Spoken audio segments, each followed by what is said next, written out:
Yes, Jesus Christ is alive. He rose from the dead, and that day, that Easter Sunday morning, that first Easter, when Mary and Mary Magdalene and Salome went to the grave expecting to anoint a dead body, they saw the angel sitting there. And they said, "Where is Jesus?" The angel said, "He is not here, he is risen." I submit to you tonight that that's the greatest news the world has ever heard.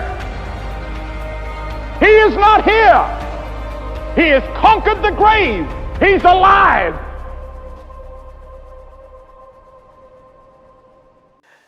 Keluarga Katolik dimanapun Anda berada, selamat datang ke dalam program Inspirasi Sabda bagi Keluarga, Komisi Keluarga Keuskupan Agung Medan, Minggu 17 April tahun 2022. Pada hari ini gereja merayakan peristiwa kebangkitan Tuhan kita Yesus Kristus. Maka kami mengucapkan selamat Hari Raya Paskah buat keluarga Katolik. Selamat menikmati kegembiraan Kristus bangkit bagi kita. Haleluya. Mungkin saat ini Anda dalam suasana penuh kegembiraan, memakai pakaian terbaik, sebagai keluarga atau pribadi pergi ke gereja untuk merayakan perayaan Paskah serta kegiatan-kegiatan yang mengungkapkan sukacita Paskah pada hari ini.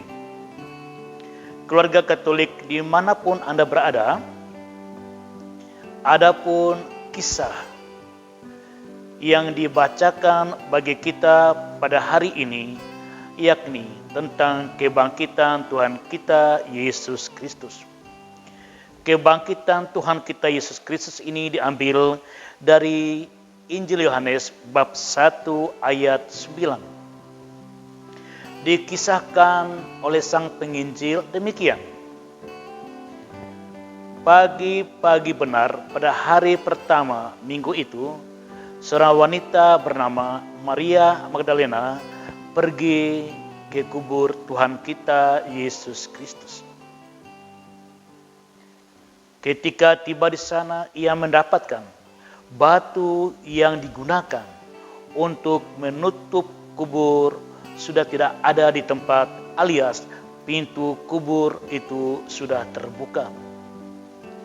Pasti ini sangat mengejutkan bagi Maria Magdalena, sehingga bergegaslah ia menjumpai murid-murid Tuhan kita Yesus Kristus. Yang dijumpai adalah Petrus, dan bersama dengan seorang murid yang dikasihi oleh Tuhan kita Yesus Kristus, Petrus mengikuti Maria Magdalena menuju kubur Yesus. Akhirnya keduanya tiba di sana. Memang dikatakan tadi, murid yang dikasih oleh Tuhan tiba lebih dahulu, namun ia tidak masuk ke dalam kubur. Begitu Petrus tiba, ia masuk ke dalam kubur. Ia melihat kain kapan sudah berada di lantai. Kain peluh sudah tergulung dan tidak pada tempatnya. Datang pula rasul yang dikasihi, menyaksikan bahwa tubuh Yesus tidak ada lagi di situ, dan akhirnya mereka tahu Yesus telah bangkit. Keluarga Katolik dimanapun Anda berada, kisah kebangkitan Tuhan kita Yesus Kristus yang dilaporkan tadi dalam kesaksian para murid Tuhan kita Yesus Kristus dan Maria Magdalena menyampaikan sebuah kondisi yang dapat kita lukiskan bahwa di antara pengikut Tuhan kita Yesus Kristus ada komunikasi yang cukup baik.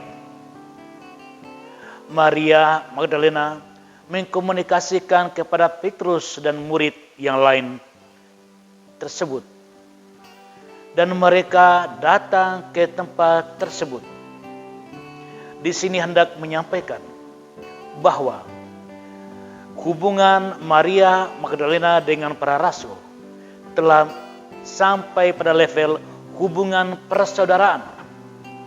Hubungan ini diikat oleh keterikatan, diikat oleh relasi dengan Tuhan kita Yesus Kristus. Tuhan kita Yesus Kristus menjadi pusat persaudaraan yang dibangun oleh murid-muridnya dan pengikut-pengikutnya seperti Maria Magdalena. Kebersamaan mereka ini terjalin setelah Yesus mati. Kebersamaan mereka ini tetap terpelihara meskipun sang guru yang menjadi sumber persatuan tidak lagi ada bersama dengan mereka. Keluarga Katolik yang terkasih, gambaran hubungan Maria Magdalena dengan para rasul yang diikat oleh relasi dengan Tuhan kita Yesus Kristus adalah gambaran kehidupan keluarga Kristen. Suami dan istri telah diikat oleh Tuhan kita Yesus Kristus dalam sebuah perjanjian nikah yang tidak dapat dipisahkan kecuali oleh kematian.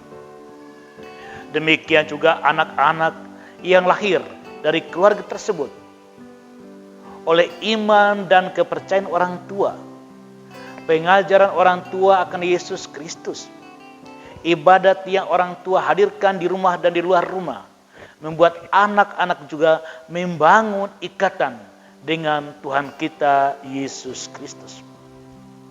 Oleh karena itu, peristiwa kebangkitan ini mengajarkan kepada kita sebagaimana murid-murid Tuhan kita Yesus Kristus dan Maria Magdalena, kita hendaknya tetap membangun komunikasi dalam ikatan kebersamaan. Meskipun terkadang di dalam pengalaman duka yang kita alami dalam kehidupan keluarga, di mana seakan-akan Tuhan tidak hadir dalam masalah yang kita hadapi. Seakan-akan Tuhan mati dalam kehidupan kita. Seakan-akan tidak ada lagi sumber kekuatan kita dari Tuhan. Di sana jangan sampai ikatan kita sebagai suami dan istri serta anak-anak menjadi pudar, kendor, dan akhirnya berpisah satu persatu. Pengalaman-pengalaman kegagalan, pengalaman penderitaan yang dialami oleh para murid adalah dasar bagi kita untuk tetap kuat dan teguh dalam situasi apapun yang kita alami, bahkan sampai di level kita bersama-sama atau salah seorang anggota keluarga atau dua anggota keluarga mengatakan, Tuhan tidak mendengarkan kita, Tuhan jauh dari kita. Untuk apa lagi percaya kepada Dia karena Ia tidak menjawab apa yang kita doakan, apa yang kita harapkan. Keluarga Katolik yang terkasih, yang kedua yang patut kita renungkan dalam peristiwa Paskah ini, meskipun para murid, meskipun pengikut Tuhan kita Yesus Kristus belum mengerti kitab suci, namun mereka tetap berkomunikasi. Mereka tetap merajut kebersamaan. Ini hendak mengajarkan kepada kita, tidak semua kita memahami ayat-ayat kitab suci. Tidak semua kita memahami pesan-pesan Yesus, janji-janji Yesus yang tersabda di dalam kitab suci. Tetapi ini tidak menjadi dasar bagi kita untuk berkomunikasi satu dengan yang lain.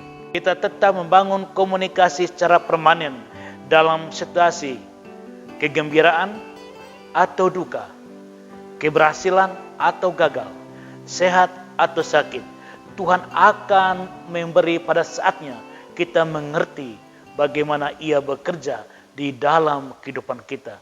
Dan kita pun akan semakin mengerti, dituntun oleh peristiwa hidup, dituntun oleh komunikasi yang terus-menerus, dituntun oleh persaudaraan. Kita akhirnya semakin mengerti amanat kitab suci bagi kehidupan kita. keluarga Katolik dimanapun Anda berada, akhirnya kami mengucapkan kepada Anda semua, selamat Hari Raya Paskah. Kristus telah bangkit. Marilah kita bangkitkan keluarga kita bersama Kristus untuk mengalahkan kelemahan kita, kekurangan kita, semangat kita yang lemah, dan juga kita mengalahkan godaan dan kekuatan iblis. Haleluya.